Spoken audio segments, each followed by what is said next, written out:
Hey everyone, Mac with Koenig Equipment.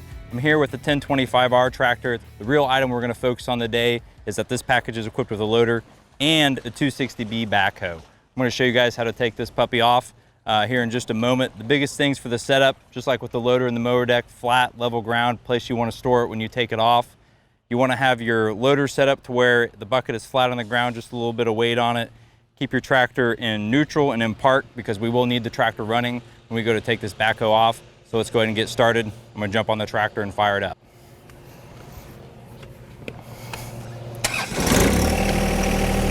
So to get started and prepared to take this piece of equipment off, we need to take off all the locking mechanisms for travel. First, we're gonna start with our center lock here, our transport lock that keeps our boom from moving side to side. This one's set up to pull out freely. If for some reason it is not, use your controls here to move that arm side to side, and we're just gonna set this over here in its stored position. Then we're going to take our lock off on our boom here.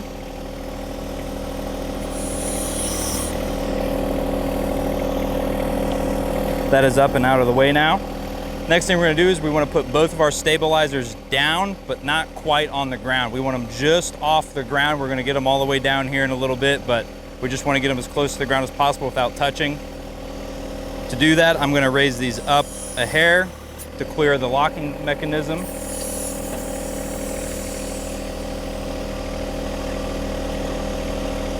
Get that to where it's just off the ground, and I'm going to go over and do the same thing on the other side.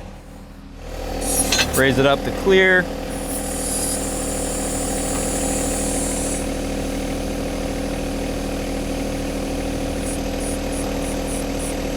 All right, now that we've got both those off the ground, we're going to start working with our actual boom part here. We're basically going to create a triangle with the ground.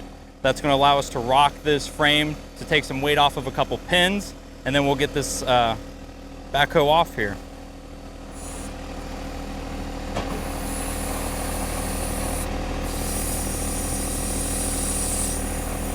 The biggest thing here is you want to get your bucket flat on the ground so that way it's not sliding as we go to put some weight on it here.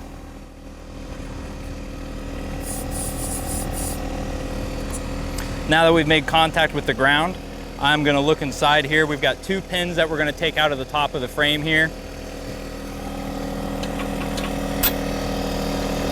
One has a little weight on it, the other one has a lot of weight on it, so we're going to rock this frame forward here or a little bit, see if we can get the weight to come off that second pin. I'm basically just looking for movement under the seat here, and I just saw it move. I'm going to reach under here, grab this pin, slide it out. I like to set my pins on the foot rest in here because they've got grip tape, so they're not going anywhere for the moment. They're easy to see. Now that we've got that frame cleared, I'm going to take some of the weight off using stabilizers, get both touching on the ground. If you're comfortable to move both at the same time, you can. I like to do a little bit from each one at separate times, just to make sure we're not surprised by any movements from the equipment.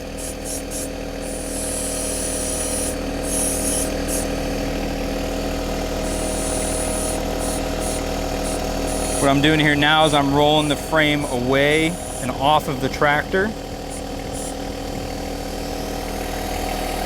Looks like we've got clearance on both sides at the moment. So now the next thing we need to do is we need to unhook our power beyond couplers from the tractor and the backhoe. Before we do that, we want to make sure we've got this in a position that we feel comfortable storing with it, because once we unhook those, we don't have any power to the backhoe unless we're just going to lift up the stabilizer arms and set this frame on the ground. So I'm going to shut off the tractor, remove some hydraulic pressure, and then we're going to take these couplers off.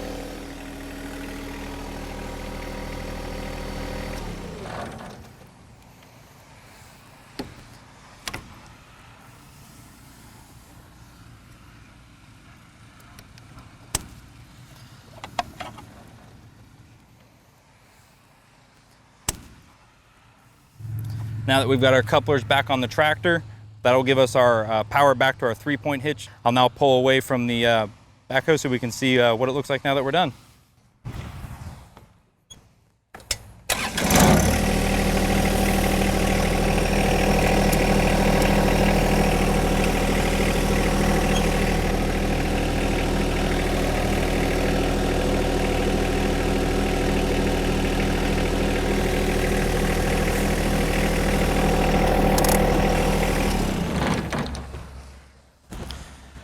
Now we've got our backhoe off. We're ready to be done with that for the moment. At this point, this is where we would take and put our 3-point arms.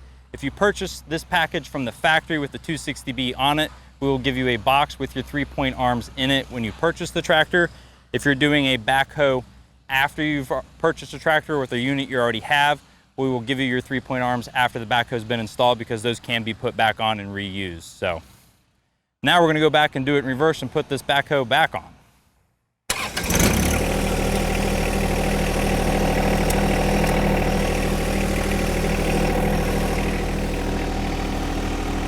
As I back up, I'm just trying to keep the wheel as straight as possible from where I think the center is.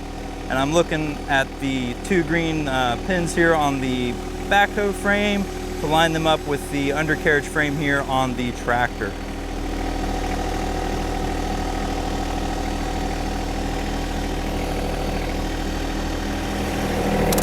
Set the parking brake on the tractor, turn it to neutral, put our bucket down. The first thing we need to do is get some power to this backhoe by hooking up our Power Beyond from the tractor into the backhoe, which we'll do here on the other side.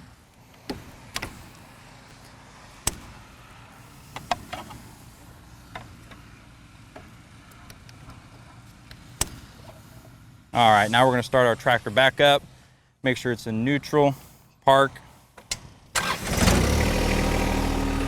So now what we're going to do in reverse order is I'm going to set the frame of the backhoe down into the mounting frame of the tractor, into those green pins we saw as we were backing up the unit into the backhoe.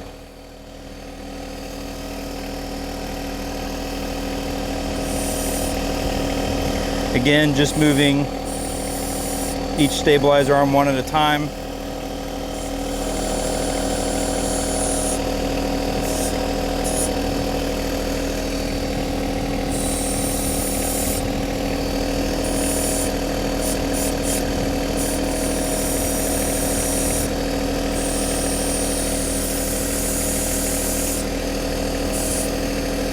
All right, now that we've got the weight of the pins back on the mounting frame, still gonna leave those just off the ground to hold up the backhoe. For some reason, we need to take it off for any reason.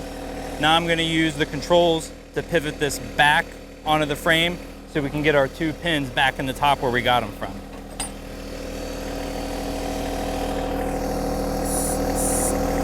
As I make these adjustments, I am looking across to see if the hole lines up, and we'll do a test fit here.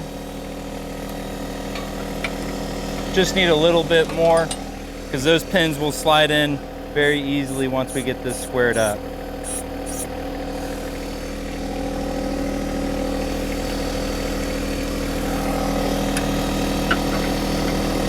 Just slides right in, let that slide in down there to lock in place. We'll do the same thing here.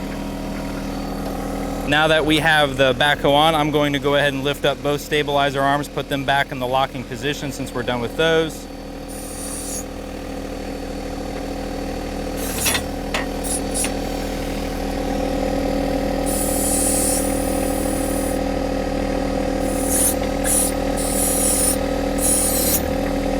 And once I get both of these locked up, I like to let them back down just a little bit to put some pressure back on the locking arm so we don't have to worry about anything.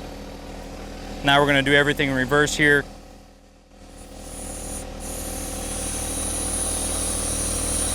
Just returning this to a nice neutral position.